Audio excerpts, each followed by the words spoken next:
بسم الله الرحمن الرحيم. قل الحمد لله وسلام على عباده الذين اصطفى الله خير أما يشركون.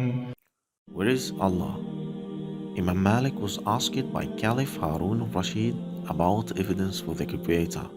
Malik said, you will find evidence in the different languages, different voices, and different melodies.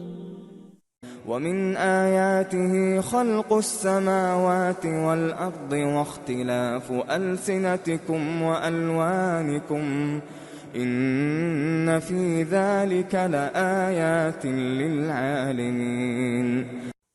One day some people came to Imam Shafi'i and asked him to mention evidence with the existence of Allah Almighty. So he thought for a moment, then said to them, the evidence is the mouth relief. People marveled at this answer and asked, how is the mouth relief proof of the existence of God? Imam Shafi'i said, the leaves of a berry bush all have one taste. However, worms eat it and produce silk. Bees eat it and produce honey. Deer eat it and produce musk with a gaudy smell. Goats, camels and cows eat it and produce droppings and dung. But who decreed that all of this come from one thing? He is Allah, glory be to Him. أَمَّنْ خَلَقَ السَّمَاوَاتِ وَالْأَرْضَ وَأَنزَلَ لَكُم مِّنَ السَّمَاءِ مَاءً فَأَنبَتْنَا بِهِ حَدَائِقَ ذَاتَ بَهْجَةٍ مَا كَانَ لَكُمْ أَن تُنبِتُوا شَجَرَهَا أَإِلَٰهٌ مَّعَ اللَّهِ بَلْ هُمْ قَوْمٌ يَعْدِلُونَ. Some of the Arabs were asked, what is the evidence for the existence of the Lord Almighty? They said, all glory be to Allah. The camel's dung testifies to the existence of the camel, and the track testifies to the fact that someone was walking.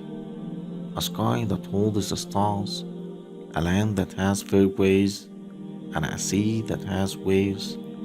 Does not all of this testify to the existence of the subtle, knowledgeable? أَمَّنْ جَعَلَ الْأَرْضَ قَرَارًا وَجَعَلَ خِلَالَهَا أَنْهَارًا وَجَعَلَ لَهَا رَوَاسِيَ وَجَعَلَ بَيْنَ الْبَحْرَيْنِ حَاجِزًا أَإِلَٰهٌ مَّعَ اللَّهِ بَلْ أَكْثَرُهُمْ لَا يَعْلَمُونَ. It is said that Abu Hanifa was approached by some philosophers who intended to discuss with him the oneness of Allah's Lordship. Abu Hanifa said, before we discuss this question, tell me what you think about a boat in the Euphrates which goes to shore, loads itself with food and other things, then returns, anchors and unloads all by itself without anyone sailing or controlling it. They said, it's impossible. Abu Hanifa said, if it is impossible with a boat, then how it is possible for the world in all its vastness to move by itself? أَمَّن يَهْدِيكُمْ فِي ظُلُمَاتِ الْبَرِّ وَالْبَحْرِ وَمَن يُرْسِلُ الرِّيَاحَ بُشْرًا بَيْنَ يَدَيْ رَحْمَتِهِ أَإِلَٰهٌ مَّعَ اللَّهِ تَعَالَى اللَّهُ عَمَّا يُشْرِكُونَ. Imam Ahmad ibn Hanbal was asked about the existence of the Creator. Ahmad said, consider an impenetrable fortress without any doors or exits. The outside is like a white silver, and the inside is like a shimmering gold.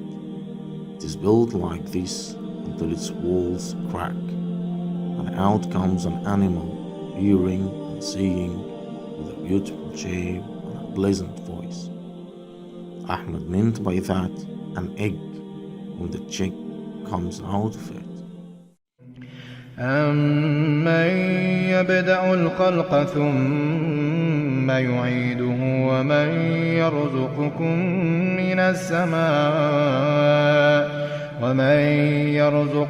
مِّنَ السَّمَاءِ وَالْأَرْضِ أَإِلَٰهٌ مَّعَ